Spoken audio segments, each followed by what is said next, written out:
Hi, welcome to Psalms today, looking at Psalm 22. Familiar words right at the start here. My God, why have you forsaken me? Our minds immediately jump to the cross, Jesus hanging there and crying what's called the cry of dereliction. But before we go there, I want us to appreciate Psalm 22. Sometimes when language is this familiar, we can just read it purely in the sense of it's kind of cross-focused. But I want us to read it in David's context first before we then think about the cross. So I'm going to point out a detail in the way this was written that is quite powerful, I think. But before we even get to that, let me give you a bit of an overview. Okay, so normally I don't give overviews in these videos too much, although I can't help myself. But I try not to because I'm just giving one detail. In this case, I think the overview is helpful.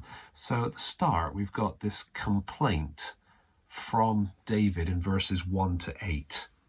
Then in 9 to 11, we get a appeal, right? So he's appealing to God to help him. And there's a phrase there in verse 11, be not far from me. In 12 to 18, this is really the center of the psalm, and this is really describing how bad the situation is. Once we get to the end of that, 19 to 21, we've got, again, another appeal. So it's kind of giving us that shape yet again. Notice verse 19, it's got the phrase, do not be far off. That's the same as in verse 11, be not far from me.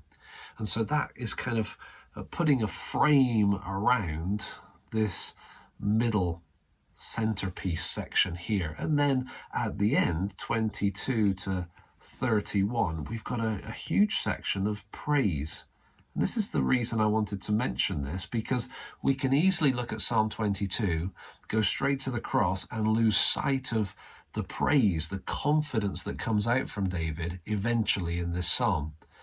Maybe Jesus is pulling on Psalm 22 verse 1 to describe his feelings, but also maybe there's that element of praise and trust in God even as he is hanging there on the cross. That's something to ponder. Now, this is what I want you to notice. In this psalm, there are multiple times where the writer uses metaphor. I'll just show you what I mean. Here, I am a worm. Okay, many bulls encompass me, strong bulls. They open wide their mouths at me like a ravening and roaring lion. So you've got this sort of their mouths. The word like implies a simile.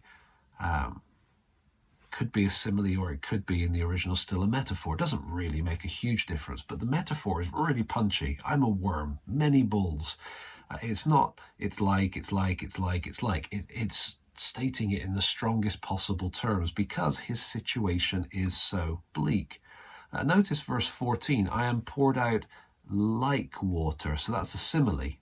And then here we've got like wax. Interestingly, actually, that word shouldn't be there. It literally says my heart is wax. It works either way. But you see the force of these verses, these ideas coming through. Dogs encompass me. He's not talking about literal dogs. He's talking about people. But he's talking about people in the strongest possible terms, a company of evildoers encircling me. Pierced my hands and my feet. That could be metaphor as well in David's experience. Isn't later on, of course. Count all my bones. They stare and gloat. Save me from the mouth of the lion. He doesn't say the mouth of somebody like a lion. It's the mouth of the lion, the horns of the wild oxen. Again, time and again throughout this psalm, David is using metaphors to show how difficult and how bleak his circumstances are. And so as you read through it, hopefully you can feel the force of that to see how tough his circumstances were. And yet at the same time, he ends up declaring his praise in the Lord. In terms of application, we've said it in previous Psalms, but we really need to say it here.